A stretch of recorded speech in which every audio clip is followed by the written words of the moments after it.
Hi there, it's Julie Davison from juliedavison.com. I'm so excited to be a guest designer on splitcoaststampers.com to share with you this flat fold card.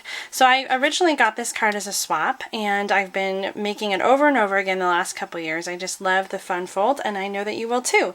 It's really easy. We have a little bit that holds the flap in place, and then you fold it out to get to the card. So it's just a matter of a few scores and cuts, so I'm going to show you how to do that today. We're starting with a piece of cardstock that is 4 1/4 by 11 inches long, and I'm going to use my paper trimmer to score the cardstock at 2 1/2 inches and 6 3/4 inches.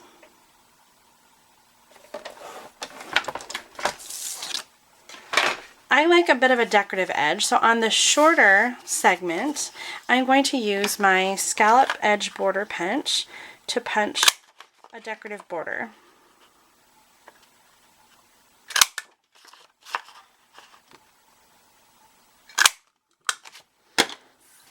Then I'm going to use a 2 1/2 inch circle punch to create the window. So I'm going to come all the way in as far as the punch can go and line it up halfway on the right side of the card. You could also have your window be on the left side of the card if you want.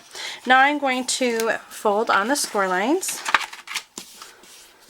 And you want to make sure that this folds without bowing a little bit. So if you need to, you can just trim a little bit off with your paper trimmer.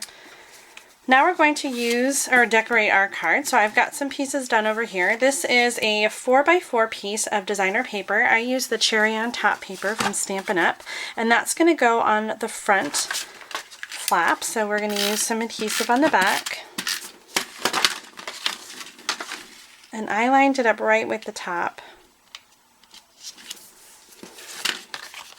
Like that.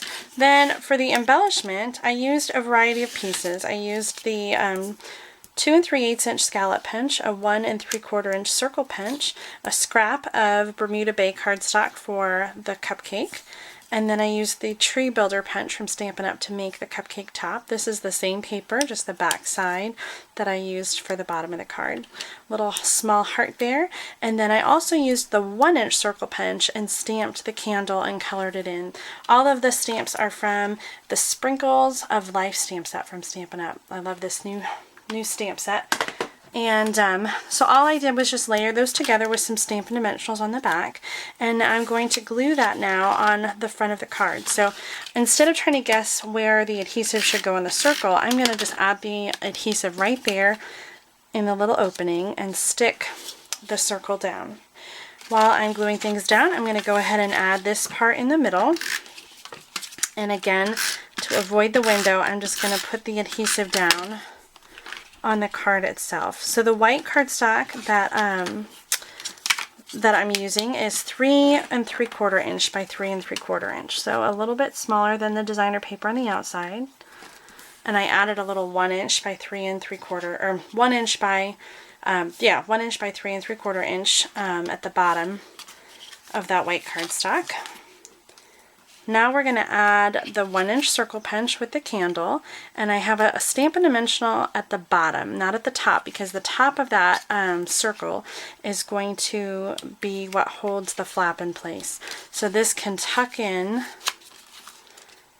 into that little space in there, so it stays on the card and the flap tucks in. So the final touch we have is just to stamp the sentiment. I use the Tip Top Taupe ink pad to stamp all the images on this card, and the sentiment perfectly matches. It says, "You are the sprinkles on the cupcake of life."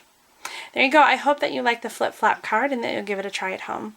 Thanks so much for watching. Happy stamping!